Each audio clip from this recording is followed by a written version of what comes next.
নমস্কার, আবারও হাজির হয়েছি একটি নতুন রেসিপি নিয়ে। কাঁচা আম দিয়ে মাছের টক। তার জন্য আমি এখানে একটি কচি আমকে এরকম লম্বা লম্বা করে কেটে নিয়েছি কয়েকটি চেরা কাঁচা লঙ্কা, অর্ধেকটা আলু, একটি ঝিঙে এরকম ডুমো করে নিয়েছি একটি পটল এরকম লম্বা করে কেটে নিয়েছি, আর নিয়েছি রুই মাছ। আপনারা চাইলে কাতলা মাছ দিয়েও রেসিপিটি বানিয়ে নিতে পারেন। কড়াইয়ে তেল দিয়ে আমি মাছগুলোকে খুব ভালোভাবে ভেজে নেব। রেসিপিটি বানানোর জন্য মাছগুলোকে খুব কড়া করে ভাজতে হবে, যাতে টকটা মাছের ভেতরে কোনোভাবেই না যেতে পারে। মাছগুলোকে আমি খুব সুন্দরভাবে ভেজে নিয়েছি, তুলে নিচ্ছি একটি পাত্রে।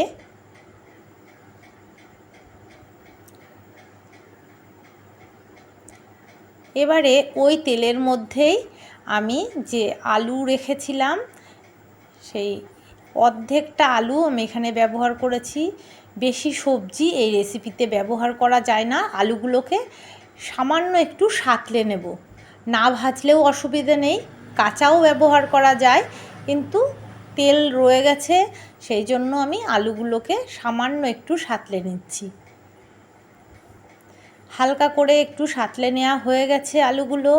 এবারে আমি ওই মাছের পাশেই আলুগুলোকে তুলে রাখলাম। এবারে আমি দিয়ে দেব যে সবজিগুলো রেখেছিলাম, পটল আর ঝিঙে।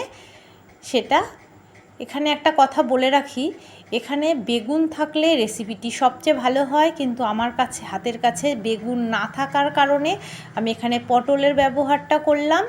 তো আপনাদের যদি বেগুন থাকে তাহলে অবশ্যই বেগুনটা এখানে ব্যবহার করবেন, আর খুব বেশি সবজি এখানে ব্যবহার করা যায় না।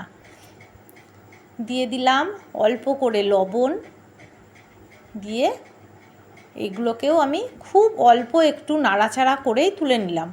খুব বেশি ভাজার প্রয়োজন নেই, না ভাজলেও চলে, আবারও বলে দিলাম। এবারে ওই কড়াইয়ের মধ্যেই আমি দিয়ে দিলাম অনেকটা জল, বেশ খানিকটা জল দিতে হবে। জলটা ফুটে যেন অর্ধেক হতে পারে, এখানে জলটা ভালোভাবে জাল হওয়াটা খুব জরুরি। জলের ওপরে দিয়ে দিলাম পরিমাণ মতন লবণ, আর দিয়ে দেব চেরা কাঁচা লঙ্কাগুলি। দিয়ে আমি ঢাকা দিয়ে জলটাকে খুব ভালোভাবে ফুটতে দেব। জল ভালোভাবে ফুটে গেছে। এবার আমি যে আলুগুলোকে রেখেছিলাম, আলুগুলো কাঁচাই বলা চলে, একদমই তেমনভাবে ভাজিনি, তাই আলুগুলো সেদ্ধ হতে সময় লাগবে বলে আমি আলুটাকে প্রথমে দিয়ে জলের সঙ্গে একসঙ্গে ফুটতে দেব। রেসিপিটি আপনারা এর আগে খেয়েছেন কি না জানি না, তবে এই গরমে কাঁচা আম থাকতে থাকতে অবশ্যই একদিন বানিয়ে দেখতে পারেন। আলু সেদ্ধ হয়ে গেছে, এবারে দিয়ে দিলাম বাকি সবজিগুলো। আলু ভালোভাবে সেদ্ধ হওয়ার পরেই সবজিগুলো দিতে হবে। আরেকটি কথা জানিয়ে রাখি, আমটাকে কিন্তু আমি ভাজিনি, আর আমটাকে এখন আগে থেকেই দেয়া চলবে না, সেই কথাটা খেয়াল রাখতে হবে। দিয়ে দিলাম জলের ওপরে সামান্য একটু হলুদ। দেওয়ার পর সব সবজি যখন সেদ্ধ হয়ে যাবে, সেই সময় আপনাকে আমটা দিতে হবে।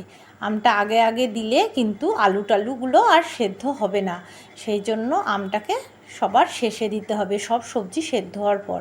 দেখুন আমটা আমার নরম হয়ে গেছে। এবারে আমি এই ঝোলটিকে ঢেলে নেব মাছের ওপর। ভাজা মাছের ওপর ঝোলটিকে ঢেলে নিলাম। গামলাটিকে সাইডে একটু সরিয়ে রাখলাম। এবার কড়াই পরিষ্কার করে আবার কড়াইয়ে সামান্য একটু তেল দিয়েছি। দেওয়ার পর দিয়ে দিলাম একটি শুকনো লঙ্কা, আর দেব একটু সর্ষে। এখানে সাদা কালো যে কোনো সর্ষেই ব্যবহার করতে পারেন, আমি এখানে কালো সর্ষেটা ব্যবহার করেছি। এবার ফোড়নটা একটু হয়ে আসলে আমি মাছ সমেত ঝোলটাকে ঢেলে দিলাম। রেসিপিটা ভীষণ সহজ, একদিন অবশ্যই বানিয়ে দেখতে পারেন। আশা করি ভালো লাগবে।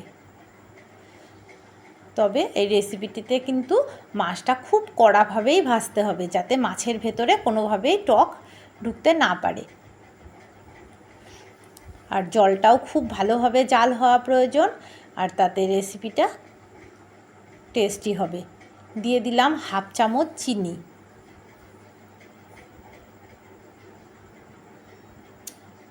এবারে সব কিছু দিয়ে আমি একটু ভালোভাবে ফুটিয়ে নেব। এখানে আমার আগে থেকেই ভাজা জিরের গুঁড়ো রাখা থাকে আমার। যদি না থাকে তাহলে একটু শুকনো খোলায় জিরে ভেজে গুঁড়ো করে নেবেন। দিয়ে দিলাম একটু ভাজা জিরের গুঁড়ো। আর কোনো মশলা এখানে প্রয়োজন নেই। 1/2 চামচ চালের গুঁড়ো নিয়েছি। এবারে এই চালের গুঁড়োটাকে আমি সামান্য একটু জল দিয়ে গুলে নেব। খুব অল্প করে জল দিয়ে গুলে নেব। একদম খুব সামান্য চালের গুঁড়ো ব্যবহার করতে হবে। ঝোলটি যদি ঘন হয়ে যায় তাহলে কিন্তু রেসিপিটি ভালো লাগবে না খেতে। এই রেসিপিটি কিন্তু খুব পাতলা পাতলা হলে তবেই টেস্টি হয়।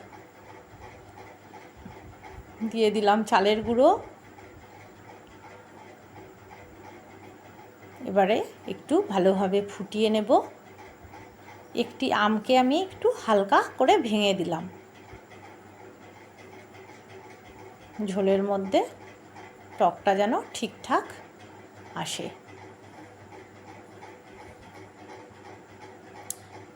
ঝোলটা আমার প্রায় হয়ে গেছে। নুন মিষ্টিটা একটু চেক করে নিচ্ছি। আপনারাও আপনাদের প্রয়োজন মতন যতটা মিষ্টি পছন্দ করেন সেইভাবে দেবেন। তবে যেহেতু এটা টক, তাই খুব বেশি মিষ্টি ব্যবহার করবেন না। দেখুন রেসিপিটি আমার হয়ে গেছে।